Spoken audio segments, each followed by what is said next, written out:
Fala, galera, bom dia. Tá escutando bem aí o áudio? Tá tudo certo? Fala para mim se tá bom. Melhor vocês falarem ao invés de vocês escreverem. Deixa eu só ver um negócio aqui. Até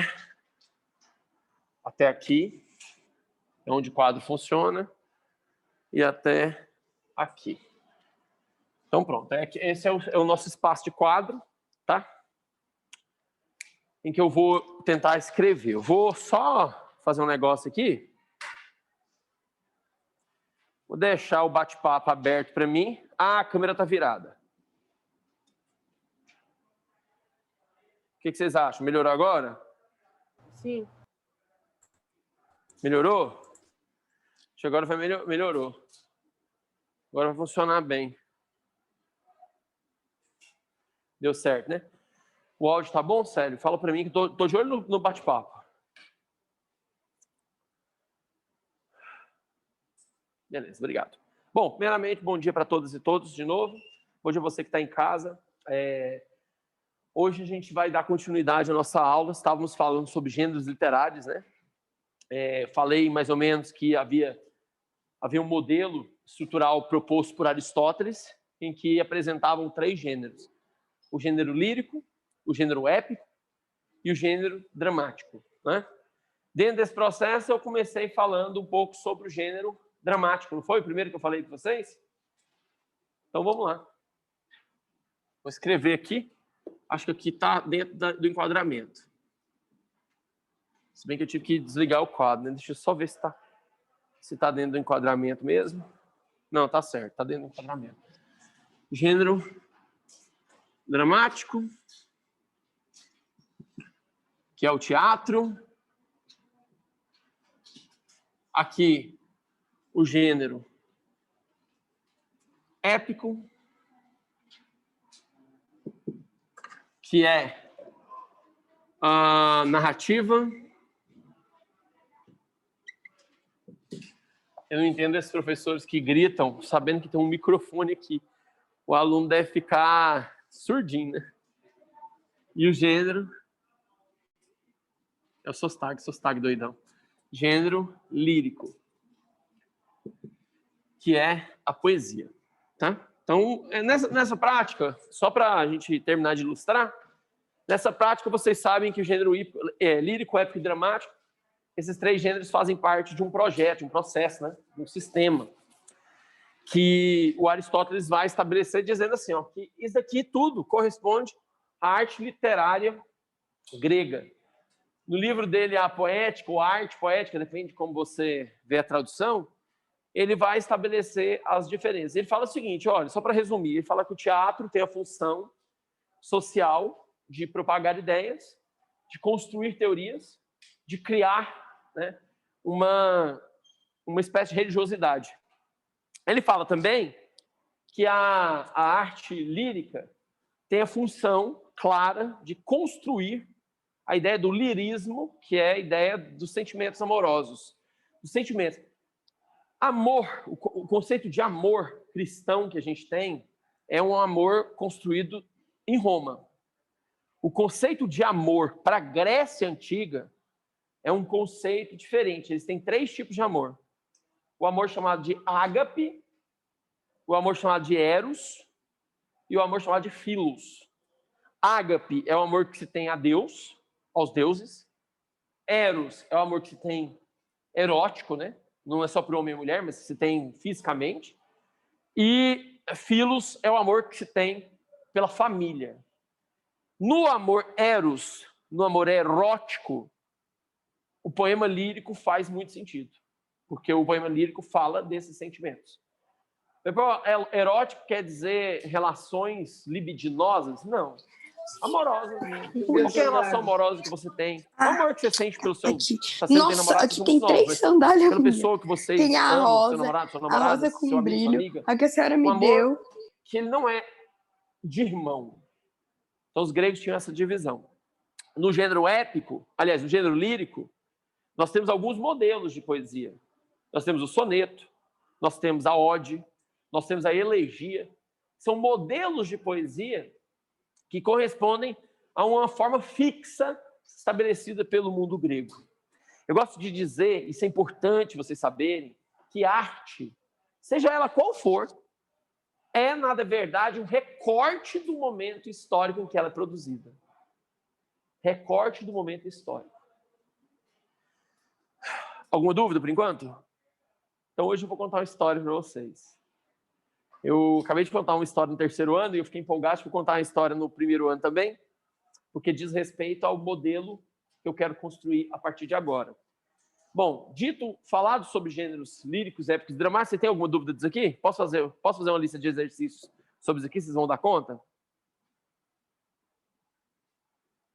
Eu vou fazer do mesmo jeito, vou mandar para vocês. Vou pedir para o Célio ver se a gente imprime. Lembrando que a gente tem um material excelente. Você já tem um material em mãos? Já? A partir da semana que vem deve ter já, sei lá. Um material excelente, que tem muita coisa boa para a gente fazer. Vou fazer muito exercício desse material, tá? Então, vou avançar. Isso aqui aconteceu mais ou menos 450 a.C., tá? Todo esse movimento literário acontece 450 a.C.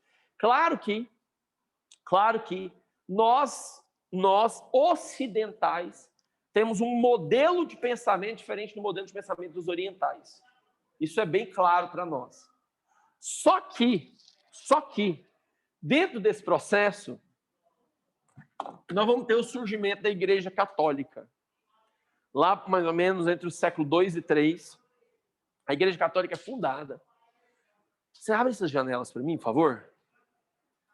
Vamos tentar fazer circular vento aqui? Acho melhor de fechar a porta e abrir as janelas. O que vocês acham? É melhor, né? Abre muito, assim, bem abertão mesmo. Não é não? Não tem nada, não. Obrigado. Obrigado, vocês são maravilhosos. Fecha a porta, por favor, princesa. Que aí a gente escuta menos o pessoal de fora, mas não fica sem circulação de ar. Vocês estão de boa desse jeito? Tá bom? Para eu contar essa história, eu preciso que vocês acompanhem meu raciocínio. Isso aqui é mitologia, isso aqui é história grega. Período grego. Vocês sabem que a Grécia foi tomada por Roma. E Roma construiu um grande império. Desde pouco tempo antes de Cristo até depois de Cristo, Roma tinha o império e controle do mundo. Os romanos criaram um modelo de literatura, de arte, um modelo de cultura, de religiosidade diferente do modelo grego. Tanto que os 7 pecados capitais são, na verdade, respostas ao modo de vida do povo grego. E Roma, quando consolida a Igreja Católica, ela proíbe a adoração a qualquer outro Deus que não seja o Deus cristão. E, portanto, como a arte grega é puramente adoração na visão do romano, isso fica proibido.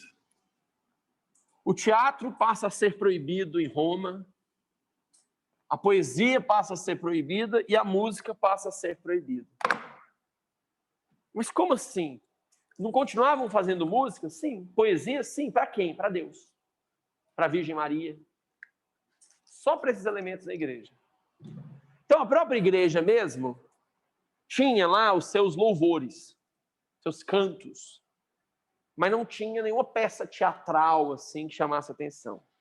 É claro que lá na Idade Média, no século X, IX, VIII, havia manifestações culturais. Alguns intelectuais falam que a Idade das Trevas é mentira. Ela não é bem uma Idade das Trevas. Que a Idade das Trevas é, na verdade, um período em que não teve um desenvolvimento intelectual tão grande, mas teve. Mas no século XII, depois de Cristo, vai surgir um período literário chamado de trovadorismo. Lá no 7º ano, vocês devem ter visto isso, mais ou menos, eu acho. Trovadorismo. O trovadorismo nada mais é do que um período literário baseado em cantigas. Então, o trovadorismo é, na verdade, uma produção poética feita para ser cantada. Então, são cantigas. Você sabe o que são cantigas, né? São cantigas populares. Só que elas são populares, mas elas passam a ser palacianas, ou seja, feitas para serem produzidas no palácio. Cantadas no palácio. Agora eu te faço uma pergunta. Você está lá no século XII, aí você vai a uma festa, um casamento do Huber Paulo. O que você vai fazer no meu casamento? Comer, beber. Não é verdade? Só um minutinho, gente.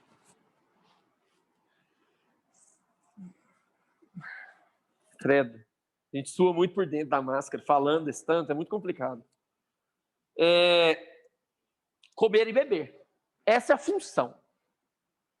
Só que, como é que eu faço para as pessoas ficarem mais tempo na minha festa? Hoje eu ponho uma música, né? Põe um pancadão, a galera dança e fica feliz. Põe lá um...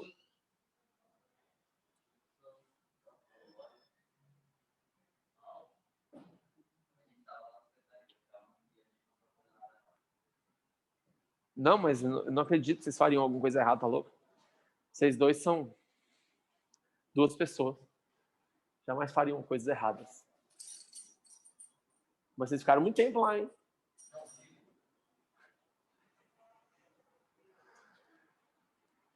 Eu estava falando que no século XII surgiu uma manifestação popular baseada em cantigas.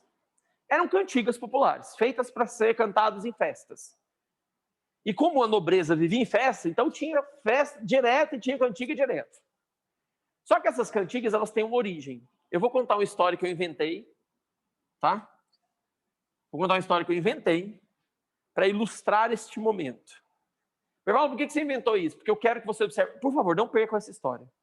Não viajem, não mexam no celular, não escrevam nada, só prestem atenção em mim. É importante. Se você quiser fechar o seu material, você vai fechar porque vai acabar a aula e não vai precisar de você escrever nada. Só prestar atenção. Você de casa também. Para de mexer nessa merda desse celular seu. Te amo. Vamos lá? Então, a minha história começa no ano de 1108. Especificamente, no mês de janeiro de 1108. Era o dia 26 de janeiro, às 7 horas da manhã, quando Lord Raymond, um jovem, bonito, sagaz, dinâmico, inteligente, gostoso não posso falar não, mas o Rodrigo Hilbert do século XII, olhos azuis, cabelo louro, jeito altivo. Por que você está falando desse tipo de padrão de beleza? Porque a gente está falando da França, de um lugar chamado de Provence, na França. O Lord Raymond era o rei. Ele era o Lord, né? Lord Raymond. É um título, não é isso? Lord Raymond era solteiro, tinha 22 anos, já era rei. Havia perdido seu pai e sua mãe e era rei desde os 18. Era um cara completamente poderoso, forte, inteligente, sagaz, dinâmico, e estava caçando naquela manhã, no dia 26 de janeiro, às 7 horas e 22 minutos, quando de repente, lá no céu, ou lá no Olimpo, o Deus Desejo olhou para baixo e viu o Lord Raymond. E pensou, nossa, mas que humaninho ajeitado esse, hein? O Desejo jamais havia tomado nenhum mortal como amante. Jamais. Mas o Desejo ficou meio tentado pelo Lord Raymond. E então o Desejo se transvestiu numa figura feminina, cabelos pretos, olhos azuis, boca carnuda, algumas sardas. Angelina Jolie, né? Ela era. Quando o Lord Raymond estava caçando os seus homens, o Lord Raymond avistou um cervo. E então ele pegou o seu cavalo branco, chamado Hilux, apesar de ser um cavalo, tinha 200 cavalos, e cavalgou velozmente até o animal. Quando o animal estava bebendo água em uma campina, o Lord Raymond apontou a sua besta. Sabe o que é uma besta? Não estou falando do presidente, não. Estou falando da besta mesmo, a arma. Apontou a sua besta para o animal. E, de repente, quando ele ia acertar o animal, alguma coisa o assustou. O animal fugiu. Atrás de uma árvore surgiu a mulher mais linda que ele já viu na vida. Tão linda que ele ficou embasbacado e não sabia o que falar. Simplesmente ele disse: olá, eu me chamo Raymond, digo, Lord Raymond, qual é o seu nome? E ela disse: prazer, Lord Raymond, eu me chamo Alaís.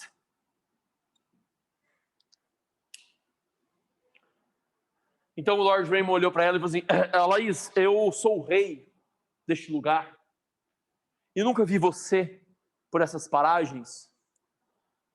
Por acaso você quer ir ao castelo tomar um chá comigo? E ela sorriu e disse: sim, eu quero. E então ele colocou ela na garupa do seu cavalo e os dois cavalgaram velozmente até o castelo. O Lord Raymond morava num pequeno castelo na colina de 8.223 metros quadrados. 15 quartos, 26 banheiros, 4 cozinhas, 8 salas.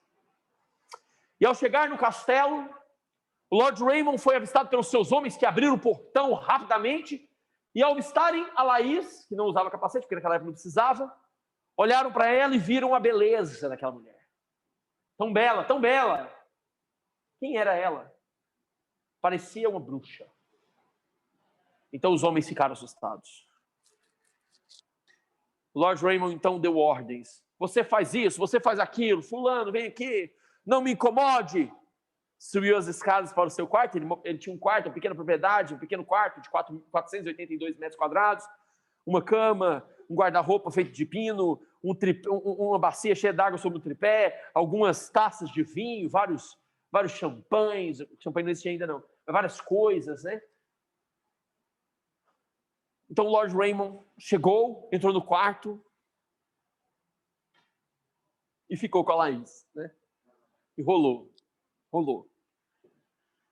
naquela noite, naquela manhã, naquela tarde, naquela noite, no dia seguinte, 2 dias depois, 3 dias depois, uma semana ele já tinha emagrecido 1 quilo, não, 10 quilos, estava aquela coisa louca, só comia porque os lacaios entravam. Bom dia, Lord Raymond. Bom dia, deixa a comida em cima da escrivaninha, né, da mesa, tinha uma mesa no quarto, pronto. Uma mesa feita de jacarandá, bem boa, grossa. Deixa a comida em cima da mesa, aí o escravo deixava, saía sem graça, a Laís seminua, aquela coisa toda, aquela loucura. No final de uma semana, o Lord Raymond disse: eu preciso me casar com essa mulher. Claro, né? Claro. E então ele disse para ela: Laís, bom dia, meu amor, deu um beijo na boca dela. Naquele tempo ninguém escovava os dentes, não fazia diferença. E ela disse para ele, bom dia e tal, e foi aquela coisa toda, e depois ele falou assim para ela: olha, eu quero que você se case comigo. A Laís recusou na primeira vez, recusou na segunda vez, e na terceira vez argumentou dizendo: eu não posso me casar com o senhor é um nobre, eu sou apenas uma plebeia. Eu não posso dar filhos para o Senhor. O Senhor precisa de uma mulher que dê filhos para o Senhor. De uma boa família. Então ele falou assim, sabe o que eu preciso? Eu vou te mostrar o que eu preciso. Então ele abraçou a cintura dela e ela se deixou acompanhar até a janela do quarto. Era uma janela de 4x3, de madeira, mogno, boa madeira. Ele abriu a janela. De repente ele falou assim, você está vendo aquelas colinas? Além daquelas colinas, há outras colinas. Homens, objetos, lugares, animais, seres, animados ou inanimados, são meus. Eu te dou tudo se você se casar comigo.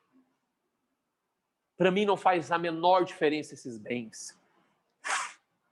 A única coisa que eu quero é que a senhora esteja comigo. Se case comigo. Seja minha família. A Laís riu por dentro, mas não podia mostrar para ele a verdade. E ela disse, olha, eu não posso me casar com o senhor. Não tem como me casar com o senhor. Não tem a menor condição de me casar com o senhor. O que eu posso prometer para o senhor parar de encher meu saco é o seguinte. Eu fico com o senhor pelo tempo que o senhor quiser. Vocês entendem o que significa isso? Pelo tempo que a pessoa quiser. É muito mais do que uma pessoa, grande ou pequena, pode ter ousadia de querer. Pelo tempo que você quiser. Já imaginou isso? Porque nem num casamento, nem um amor é pelo tempo que você quiser. Mas ele queria títulos. Ele é um homem de título. Ele queria o título que ela fosse a rainha Laís, sua esposa, mãe do filho, do primeiro do seu nome. Grande bosta, né? Grande. Desculpa aí, galera de casa. Mas ela era um deus. Os deuses não podem se casar com os humanos, porque os deuses não podem dar filhos para os humanos. Os deuses não podem atrasar a vida dos humanos. Não é permitido que os deuses façam isso. Pelo ciclo da vida. Então, o Lord Raymond não entendeu, não gostou e nunca ouviu ninguém dizer não para ele. Passado algumas semanas, os dois juntos, aquela coisa louca, o vucu-vucu, sempre cumprindo o desejo. Um dia de noite, o Lord Raymond acorda para beber água. E ele olha para Laís e não é mais ela. É uma sombra estranha, escura. E quando ele fecha os olhos e abre, ela volta a ser ela mesma. Então o Lord Raymond tem certeza, ela não é um humano, ela é uma bruxa. Então ele pega a sua espada e mete no pescoço dela, segura a cabeça e ameaça matá-la. Ameaça cortar a cabeça. Vou cortar a sua cabeça se você não disser quem você é. Você é uma bruxa, não é? Fale logo, você é uma bruxa. Estou apaixonado por uma bruxa. Então ela começou a rir. A história é minha, ela pode rir do jeito que eu quiser, então, tá? Quando de repente ela disse, eu não sou uma bruxa, e você não consegue me matar, eu sou imortal. Eu sou o Deus mais poderoso que existe no universo. Eu sou o desejo. Na hora que ela falou isso, um raio caiu bem forte no mogno. No mogno não, desculpa. Raios não caem em mogno. O raio caiu bem forte no carvalho, rachando o carvalho ao meio. Lord Raymond assustou e ela disse, eu sou o desejo! Ele caiu na cama e ficou desesperado. E ela disse, nada é mais poderoso do que eu. Homens, animais, objetos, lugares, seres, animados ou inanimados, só se movimentam por minha causa. Homens matam por desejo. Homens roubam por desejo. Homens estupram por desejo. Guerras são feitas por desejo. Nada é mais poderoso que eu. E o Lord Raymond, então, recobrou a consciência e disse, então por que a senhora não casa comigo, já que a senhora é a mais poderosa que existe? E ela disse, porque eu não posso me casar com o senhor. Ele disse, não pode porque alguém manda na senhora. O desejo ficou nervosíssimo. Não era da ira. O desejo não é Zeus. O desejo é um ser tranquilo. Ele é dado a desejos, não a ira. Então ele disse, você é mortal, você jamais entenderia. Você é mortal. E ele disse, então eu aposto com você. Se eu te provar que o medo é mais poderoso que o desejo, que o respeito é mais poderoso que o desejo, você se casa comigo. E se você me provar que o desejo é o mais poderoso que há no universo, a senhora está dispensada da promessa que a senhora fez de ficar comigo pelo tempo que eu quisesse. A Laís falou assim, você tem certeza? Eu falei assim, tenho. Ela pegou na mão e disse, você será muito infeliz. E aí começa a minha história. Minha história começa aqui agora. Tá? Tudo isso foi só uma introdução. Vou fazer uma pergunta. Vocês querem que eu pare de contar isso? Semana que vem eu volto para contar? Tá bom? Parece que o menino ali não quer? Quer? Então tá.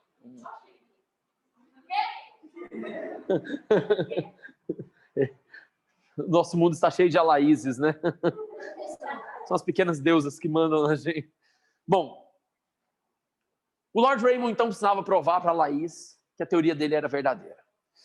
Ele se lembrou que ele tinha um primo distante que morava no norte.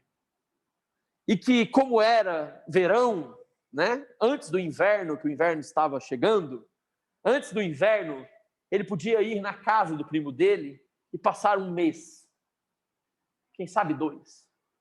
Então ele propôs para Laís que eles fossem e que lá ele provaria que ele tinha razão.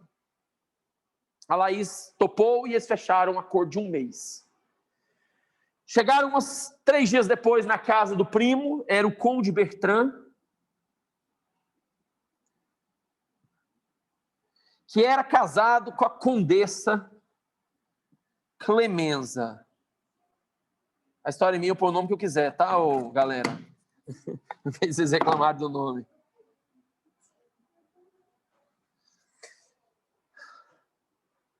O Conde Bertrand tinha um fiel escudeiro. Sabe o que é um escudeiro? Você sabe o que define um escudeiro ou não? Muito bom. Mas o que define? Por exemplo, você pode virar escudeiro de qualquer pessoa pode virar seu escudeiro? Como é que funciona? É uma profissão honrada ou não? Confiável. Geralmente funciona assim. Geralmente. Eu sou herdeiro de uma família. Eu sou, sou o príncipe Rubert Paulo. Só que na linha de sucessão, todos os meus irmãos estão na frente e meus sobrinhos também. Então jamais eu vou ser rei. Só se eu matar minha família inteira, impossível. Não tem como. Então o que eu faria? Eu preciso ser honrado, eu preciso ser lembrado para sempre. Então esses homens, ou eles arrumavam casamentos com alguma mulher importante, uma condessa, uma coisa, ou eles abdicavam do título de nobreza e da herança da família para servir a um nobre. Isso era honrado demais. Esse cara era o escudeiro de Conde Bertrand, chamado Aymeric. Aymeric tinha 2,3 metros de altura, uma barba espessa, um andar perigoso, andava com 2 espadas de 1,10 metro cada uma, e jamais perdeu uma batalha. Era um homem forte, altivo, poderoso, perigosíssimo. Ele era servo do Conde Bertrand. Servia o Conde Bertrand cegamente. Amava o Conde Bertrand. Sabia respeitá-lo, sabia escutá-lo, sabia temê-lo. Lord Raymond disse então: eu quero que o Aymeric tenha desejo pela Condessa Clemenza e ela por ele. E eu te garanto que esse homem jamais vai tocar nessa mulher. Esse homem tem medo, esse homem tem respeito, esse homem nasceu para obedecer. Então a Laís estalou os dedos e a coisa aconteceu. No dia do castelo, na festa do castelo, quando todos chegaram, teve uma pequena festa, né? A mesa do Conde Bertrand era uma mesa de 124 lugares, grande, né?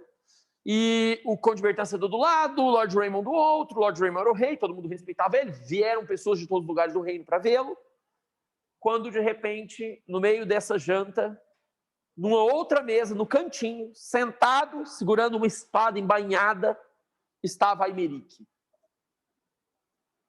Durante a festa inteira, a Condessa Clemenza não tirou os olhos de Aymeric. E Aymeric não tirou os olhos do Conde Bertrand. No dia seguinte, na hora do café da manhã, a Condessa Clemenza passou com suas mulheres, várias mulheres seguindo ela, e ela disse: bom dia, Aymeric. E ele: bom dia, Condessa. À tarde, na hora do almoço, ela disse: boa tarde, Aymeric. Boa tarde, Condessa. E na hora da janta também. E foram assim, sucessivamente, os dias. Sucessivamente. 1 dia, 15 dias, 25 dias, 29 dias. Faltava apenas 1 dia, que era o mês de fevereiro, era um ano bissexto, então tinha 29 dias. Faltava apenas 1 dia para a aposta acabar. Se você fizer cálculo, você vai ver que está tudo errado, mas eu inventei. Quando, de repente, o Lord Raymond se lembrou da aposta. E chamou a Laís, eles estavam no quarto, os dois, e ele disse: eu ganhei a aposta. Já se passaram 29 dias e faltam apenas 3 horas para acabar o 30º dia. E até agora eu ganhei a aposta. Aí ela falou assim: você ganhou? Eu falei: ganhei. Então tá bom. Eu preparei o melhor para o final. Ela pegou uma taça Gran Reserva de ouro cravejada por esmeraldas feitas por virgens dinamarquesas e entregou para o Lord Raymond. Havia algo transparente na tela e quando de repente ela se tornou numa tela de 4K, né, com som double digital, e ao olhar, adivinha quem ele viu? Quem ele viu? Aymeric, sozinho, trancado no seu quarto, escrevendo. Escrevendo, várias folhas caídas no chão. E ele escrevendo.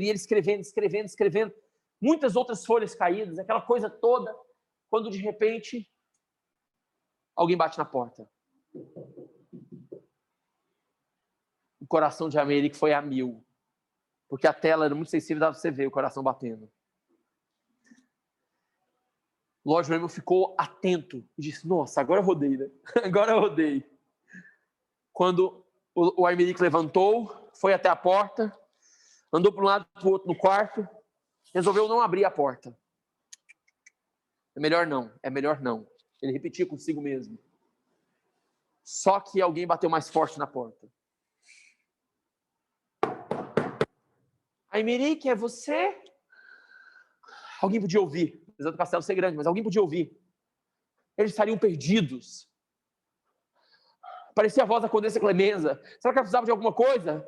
Meu Deus! Aymeric se levantou novamente, jogou água no rosto, se enxugou com uma toalha de seda bordada por virgens africanas.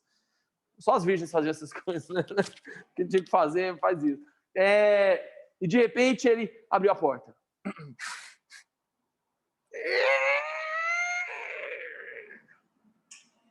Quem estava do lado de lá? A Condessa. Ela estava com um vestido branco, transparente, dava para ver até o bico do pé dela. As unhas perfeitas, o pé maravilhoso.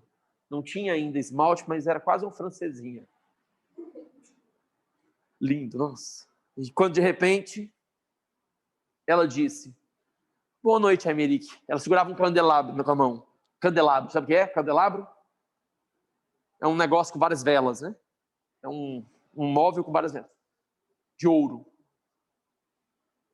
24 quilates. Não, mentira, 18.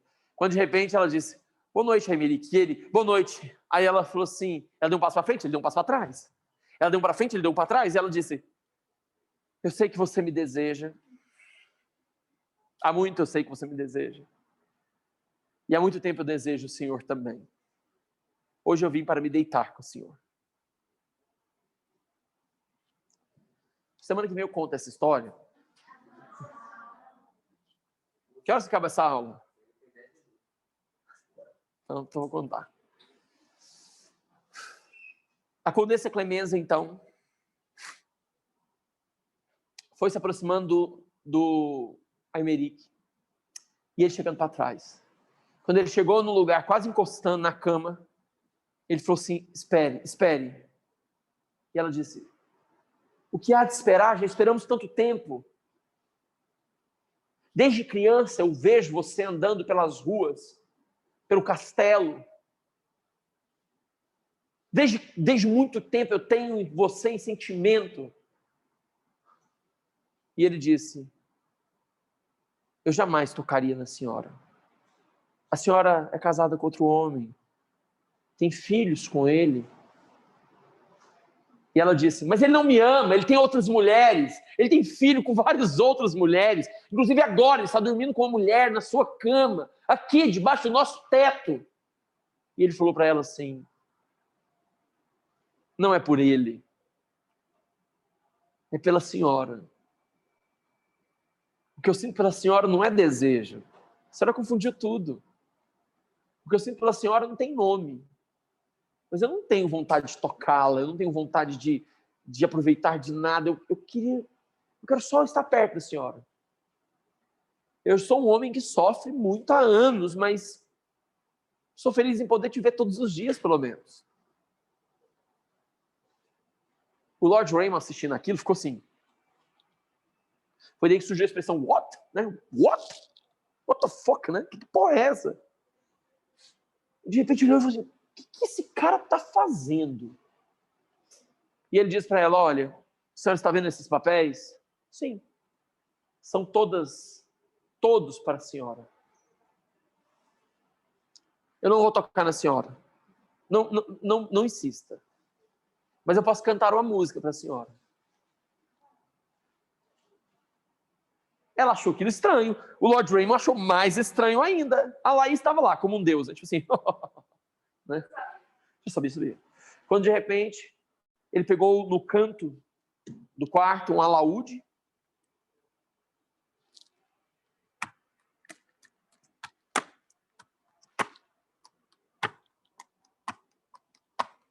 E começou a cantar uma cantiga. Essa cantiga falava do amor que ele sentia por ela. Não citava o nome, claro. Falava que existia uma mulher muito bonita, que ele via todos os dias, que ele era o homem mais feliz do mundo porque ele podia vê-la, pelo menos, que Deus escolheu ele para sofrer. Dentre todos os mortais, Deus escolheu ele para sofrer. Mas que ele sofria sem que Deus soubesse, ele era feliz. Porque vê-la todos os dias, sentir o seu perfume ao passar, imaginar que ela estava ali do outro lado da porta, era o momento mais feliz da vida dele. Ela chorou copiosamente. O Lord Raymond ficou completamente emocionado. E como ainda não existia a música do Pablo, ele também chorou. Vocês não entenderam, né? Ele chorou também. Prendeu algumas lágrimas, outras caíram sobre a tela de LCD. E então, quando o Aymeric tocou a música e acabou, a Condessa Clemenza se sentiu a mulher mais feliz do mundo. Segurou na mão dele e agradeceu muito. E disse que ela nunca se sentiu tão importante na vida, que ele havia colocado ela num lugar onde ela nunca imaginou estar. E que ela jamais ia esquecer daquele dia. Ela foi embora e provavelmente teve um bom sono, uma boa noite de sono, satisfeita. Porque pela primeira vez na vida ela foi mulher e não um objeto, na visão dela. Foi o fim da história? Não, ainda falta a aposta. Então o Lord Raymond colocou a taça e deu 3 pulinhos de alegria, dizendo, eu ganhei. Eu sabia que esse homem jamais ia tocar nela. A Laís olhou e falou, você ganhou? Não, você perdeu. Eu perdi. Eu ganhei. Eu disse que ele jamais iria cumprir o desejo. Ela disse, pois ele cumpriu o desejo. Como assim cumpriu o desejo? Sim. Ao cantar a cantiga, ele sublimou o desejo físico, mas cumpriu o desejo no campo das ideias. Platônico. Subjetivo. Amor e desejo são a mesma coisa. A diferença é que o desejo se consolida, concretiza, e a sublimação do desejo... Vou terminar. Se constrói ao longo do processo. Bom, a Laís tinha ganhado a aposta e o Lord Raymond tinha ganhado a aposta na cabeça dele. No dia seguinte teve uma festa do castelo. O Aymeric cantou a mesma cantiga da noite anterior, claro, sem citar nomes e tudo mais. Todas as mulheres ficaram lisonjeadas, ninguém nunca tinha visto aquilo. O próprio Conde Bertrand foi conversar com o Aymeric para saber como é que ele fez aquilo. Todos os homens começaram a fazer aquilo. Começou a virar moda. Todo lugar que se ia, toda festa que se ia, todo mundo cantava